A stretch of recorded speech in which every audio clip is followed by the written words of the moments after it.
दोस्तों वेदांता लिमिटेड की बात करें, यहाँ पे कंपनी ने किया है बहुत ही जबरदस्त फैसला। वेदांता लिमिटेड अपने बिजनेस को 6 अलग अलग कंपनियों में बांटने जा रहे हैं। यानी वेदांता लिमिटेड के शेयर होल्डर के पास, जिनके पास एक शेयर है, उसको अलग से 5 और कंपनियों के शेयर बिल्कुल फ्री में मिल जाएंगे बोनस के रूप में। तो आप देख ही सकते हो कि ये जो फैसला है, क्या इस फैसले के पहले हमें खरीदारी कर लेनी चाहिए, आगे की क्या रणनीति है और वेदांता का ये डीमर्जर का प्लान कब तक पूरा होगा और इसमें शेयर होल्डर को क्या फ़ायदा होगा, क्या इस मर्जर के प्लान के पहले हमें इसमें इन्वेस्टमेंट करना चाहिए। तो इन सारी बातों को समझने की कोशिश करेंगे, वेदांता के इस बड़े प्लान के बारे में जानेंगे और क्या शेयर होल्डर इसमें इस समय फ़ायदा कमा सकते हैं खरीदारी करके। वैसे तो स्टॉक भी बहुत ज़्यादा अंडर वैल्यू कई सालों से, क्या इसका फ़ायदा हमें उठाना चाहिए। तेज़ी के दौर में भी ये स्टॉक नहीं दौड़ा है। दूसरी तरफ अगर आप देखें तो यहाँ पे कुछ निगेटिव खबर निकल कर रही है वेदांता को लेकर, उसको भी समझने की कोशिश करेंगे इस वीडियो के माध्यम से। लेकिन फ्रेंड, उससे पहले अगर आप पहली बार हमारे चैनल पे आए तो चैनल को सब्सक्राइब कर दीजिए, एक बेल आइकॉन दबा दीजिए ताकि जब भी नया वीडियो बने पहला नोटिफिकेशन आपको मिले। वीडियो पसंद आए तो लाइक शेयर जरूर कीजिए। चलो फ्रेंड्स, वीडियो स्टार्ट करते हैं। मैं हूँ आपका दोस्त एस.बी. दवे और हमारे अपने चैनल ऑनलाइन कमाई में आपका बहुत बहुत स्वागत है। तो सबसे पहले फ्राइडे के कारोबार की बात, वेदांता की क्लोजिंग 222 पर ही, जहाँ पे 6.86% की ज़बरदस्त तेजी देखने को मिली। तो जैसे कि खबर निकल कर आई कि वेदांता अपने प्लान के तहत देखे डीमर्जर करने जा रहे हैं, उस खबर के बाद यहाँ पे शानदार तेजी बनी और स्टॉक ने ज़बरदस्त दौड़ लगाई। वैसे ये स्टॉक देख सकते हो कि 2010 में 468 के आसपास था और आज उस कीमत से लगभग आधी कीमत में आपको मिल रहा है। यानी बहुत ज़्यादा अंडर वैल्यू स्टॉक इस समय आपको दिखाई देगा। वैसे कोरोना काल में स्टॉक 63 तक चला गया था, उस हिसाब से देखें तो रिटर्न अच्छा है। यानी जिसने उस लेवल पे खरीदारी की होगी 2020 में, उसको इस समय पैसा अच्छा मिल रहा है। लेकिन ये स्टॉक 430 तक फिर से गया था 2022 8 अप्रैल को। 430 से इस समय स्टॉक देखें तो फिर से आधी कीमत के आसपास आ गया। यानी बिल्कुल अंडर वैल्यू स्टॉक है। अगर इन्वेस्टमेंट करते हैं तो आने वाले समय नुकसान की संभावना कम हो जाती है और प्रॉफिट की संभावना बहुत ज़्यादा हो जाती है। पिछले एक साल के हिसाब से ही देखें तो स्टॉक ने 17% का निगेटिव रिटर्न दिया है, जबकि इस दौरान सेंसेक्स ज़बरदस्त दौड़ लगा चुका है। सिर्फ 6 मंथ की बात करें, स्टॉक ने 18% का ज़बरदस्त निगेटिव रिटर्न दिया है। यहाँ पे 1 मंथ की भी बात करें 4% का निगेटिव रिटर्न दिया है। यानी स्टॉक लगातार निगेटिव रिटर्न दे रहा है और ऐसे में ये जो मौका आया है, क्या इसमें हमें दाव लगाना चाहिए। तो हिंदुस्तान जिंक ने भी ऐसी ही रीस्ट्रक्चरिंग का जो फैसला किया था, उसके बाद अब वेदांता ने भी बड़ा फैसला कर लिया है। वो अपने कारोबार को अलग अलग हिस्सों में बांटने जा रहे हैं और कंपनी ने इसकी जानकारी एक्सचेंज को दे दी है और कंपनी के बोर्ड ने डीमर्जर को मंजूरी भी दे दी है। और जो कंपनी है अपने कारोबार को 6 अलग लिस्टेड कंपनियों में बांट लेंगे और वेदांता लिमिटेड के शेयर धारकों को 5 अलग कंपनियां जो बनेगी उसके एक एक शेयर जारी कर दिए जाएंगे। यानी एक शेयर के बदले आपके टोटल देख सकते हो कि 6 शेयर हो जाएंगे। यानी 5 शेयर अलग से आपको मिलेंगे तो टोटल आपके 6 शेयर हो जाएंगे। तो कंपनी ने इस डीमर्जर प्लान को मंजूरी दी है और उसके पीछे वजह है कि अपने कारोबार को उनकी बेहतर वैल्यूएशन दिलाई जा सके। कंपनी ने 6 अलग लिस्टेड कंपनियों की योजना बनाई है। इसमें वेदांता लिमिटेड के अलावा और दूसरी बहुत सारी कंपनियां जो डीमर्जर के बाद यहाँ पे आपको फलीभूत होती हुई दिखाई देगी।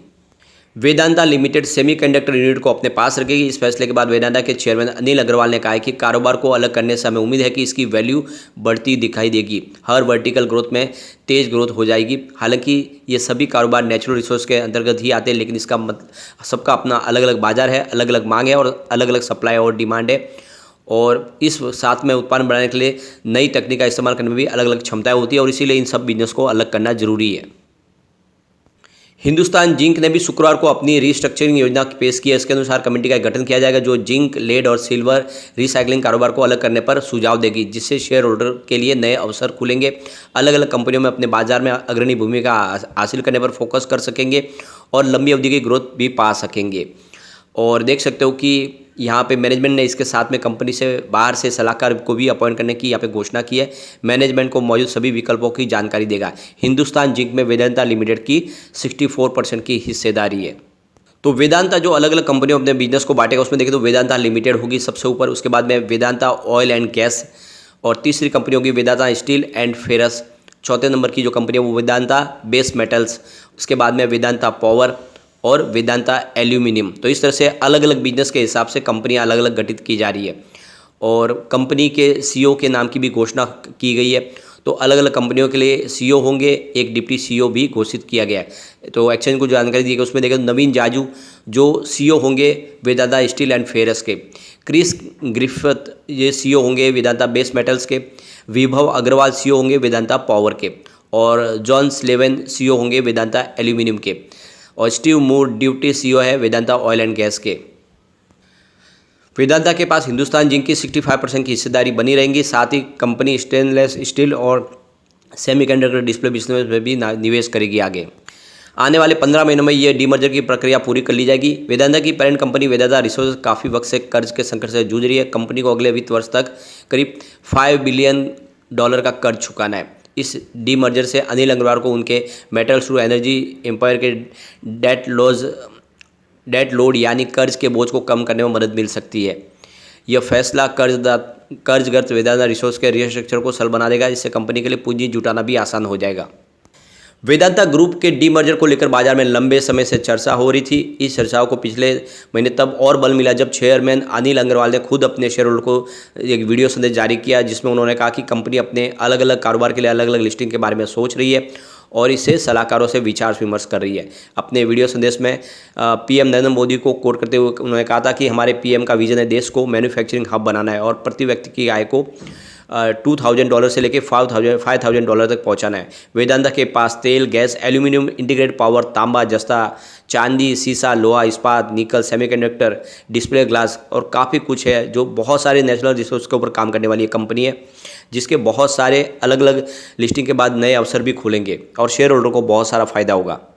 तो एक्सचेंज को जानकारी दी, उसमें वेदांता ग्रुप की तरफ से कहा गया कि शेयर होल्डर को नई कंपनियों में हिस्सेदारी मिलेगी। यदि आपके पास वेदांता के 20 शेयर है तो आपको अन्य 500 कंपनियों के 20-20 शेयर जारी किए जाएंगे, यानी आपके 100 शेयर हो जाएंगे और आपको एक तरह से देखें तो 20 शेयर के बदले में 80 शेयर मुफ्त में मिल जाएंगे और ये बहुत बड़ी बात है।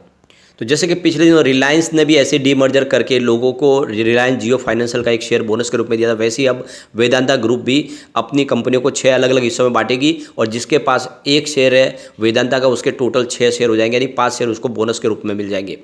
इसके बीच में एक जो चिंताजनक खबर निकल कर आई है, वेदांता रिसोर्सेज की जो रेटिंग है उसको S&P ग्लोबल ने डाउनग्रेड कर दिया है। तो ये देख सकते हो कि जो रेटिंग है लगातार डाउन हो रही है। पहले -B की रेटिंग थी, उसको घटा के CCC कर दिया है और इसके पीछे वजह है कि वो समय पे अपना कर्ज नहीं चुका पा रहे।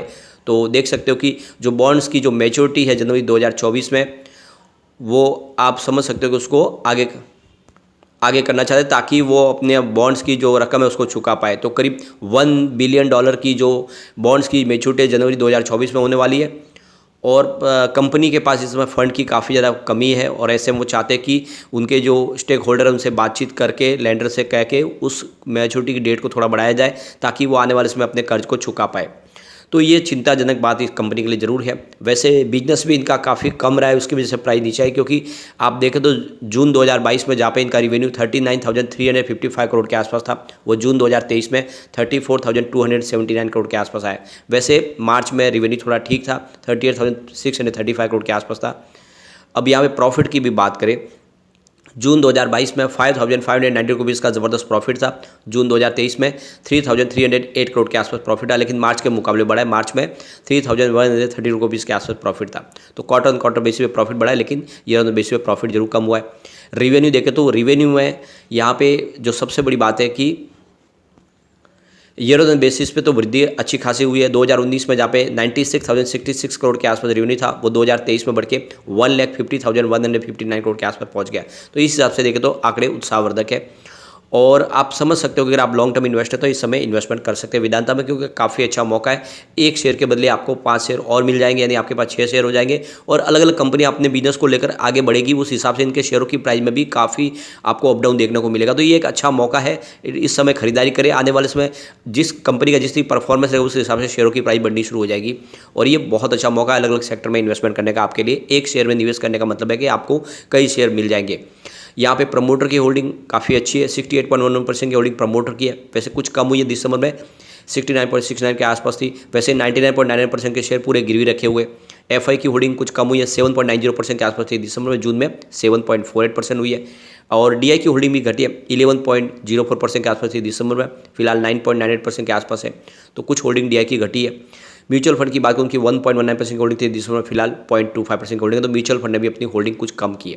अब जनरल पब्लिक की होल्डिंग बढ़ी है, 11.37% के आसपास थी दिसंबर में, फिलहाल जून में 14.43% के आसपास है। वैसे जनरल पब्लिक के पास भी कोई ज़्यादा शेयर नहीं है, तो ये शेयर होल्डिंग पैटर्न का इशारा है और कंपनी का जो एक बड़ा मेगा प्लान है उसके तहत आप इस समय इन्वेस्टमेंट कर सकते हैं। आने वाले समय आपको डेफिनेटली इसमें एक अच्छा बेनिफिट मिल सकता है। लेकिन फ्रेंड, कोई भी इन्वेस्टमेंट करने से पहले अपने फाइनेंशियल एडवाइजर के बारे में ले ले या अपना खुद का रिसर्च करें, क्योंकि मैंने वीडियो आपके एजुकेशनल पर्पज़ के लिए ही बनाया। वीडियो पसंद आए तो लाइक से जो कीजिए और चैनल को सब्सक्राइब कर दीजिए। Thank you friend.